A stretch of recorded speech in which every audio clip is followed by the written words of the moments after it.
Привет, друзья! Пришло время обеденного выпуска последних событий Европы. В Германии продолжаются разговоры о перегрузке городов и районов из-за большого числа беженцев. Муниципалитеты признали, что давление все еще высокое, не хватает жилья, работников социальных служб и времени на оформление документов. При этом новые правила федерального правительства сделали работу еще сложнее, а канцлер Фридрих Мерц потребовал точных расчетов от регионов. Одновременно в стране обсуждают появление дронов вблизи аэропортов и важных объектов. Министр внутренних дел Александр Домбрин предложил создать единые службы охраны, которые будут включать полицию и при необходимости дополнительные государственные структуры. Канцлер Фридрих Мерц поддержал эту инициативу, но оппозиция уже выразила серьезные сомнения. Также в центре внимания автомобилисты. Министр транспорта Патрик Шнидер сделал заявление о реформе автошкол, чтобы получение водительских прав стало дешевле и быстрее. Но эксперты по автомобильной безопасности и учителя автошкол предупреждают о возможных рисках и опасности снижения качества подготовки.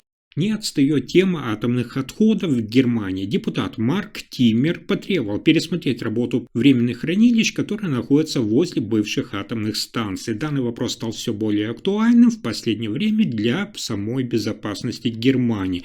И еще интересная новость: в Швейцарии на голосование на референдум вынесена инициатива о службе для всех, обязательно армейской или гражданской службе и для мужчин, и обязательно службе женщин. Правительство и парламент выступают против, а сторонники считают, что это укрепит страну. Обо всех этих последних событиях коротко расскажу буквально за несколько минут.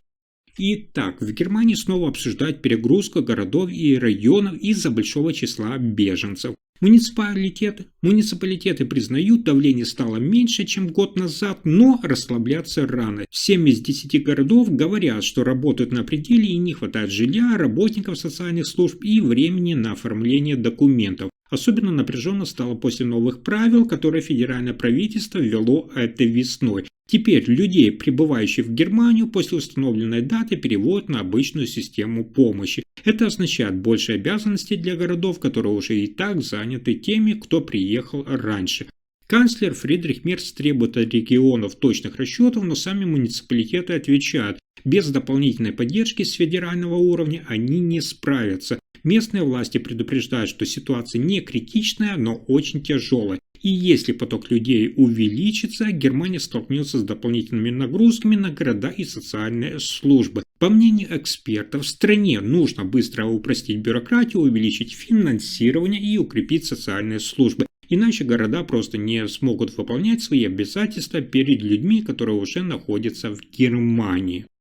Следующая новость одна из самых важных. В Германии обсуждают меры по повышению безопасности воздушного пространства. Появились десятки случаев, когда над аэропортами и стратегическими объектами замечали подозрительные дроны. Министр внутренних дел Александр Домбрин предлагает решительно укрепить защиту. Он намерен передать контроль за безопасностью воздушного пространства на федеральный уровень и в руки полиции с возможным привлечением дополнительных государственных структур. План включает создание единых служб противодействия дронам, то есть полиция, федеральные структуры и в экстренных случаях армия будут действовать вместе. Но не все согласны. Политики из оппозиции, представители СДПГ и Зеленые критикуют идею, чтобы внутренняя безопасность стала делом армии. Они считают, что функции защиты от дронов должны оставаться только за полицией, а не передаваться военным. Если реформа пройдет, Германия получит систему, которая позволит быстрее реагировать на инциденты с воздуха и повышать защиту аэропорта и важных объектов. Если нет, текущие подходы сохранятся, а задачи безопасности будут решаться по существующим процедурам.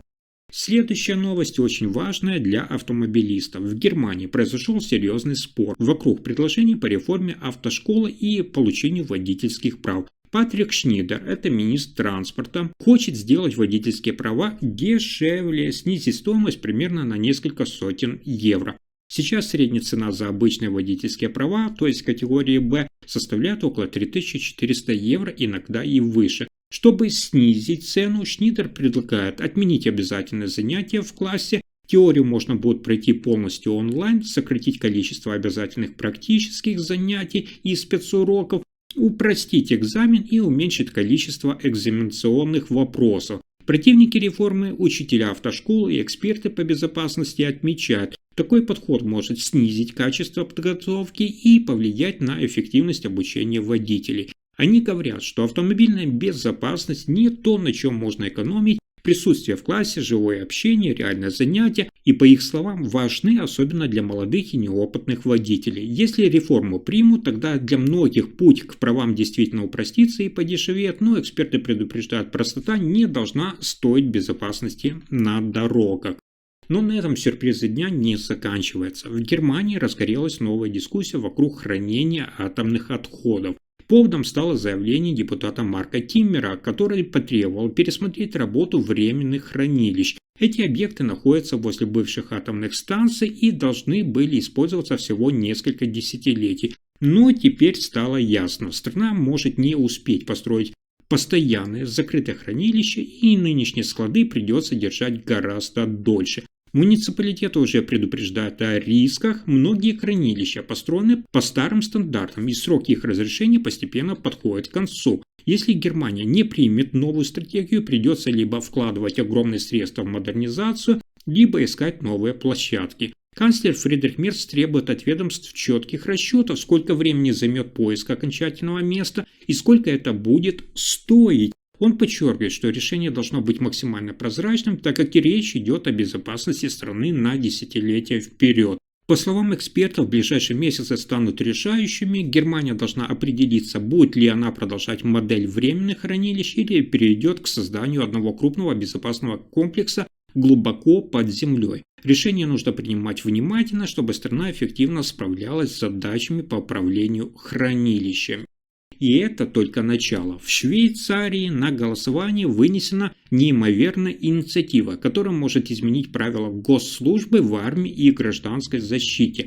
Напомню, сейчас воинская обязанность только для мужчин. Женщины служить могут, но добровольно. Новая инициатива предлагает рассмотреть обязательное участие всех молодых людей обоих полов в государственной службе. Каждый молодой человек, независимо от пола, должен будет участвовать в государственной службе, например, в социальной сфере или гражданской защите. Сторонники говорят, так Швейцария сможет эффективно выполнять государственные функции и повышать готовность к кризисам. Они уверены, что равная обязанность для всех укрепит ответственность перед обществом, выровняет нагрузку и им поможет стране быть готовой к кризисам.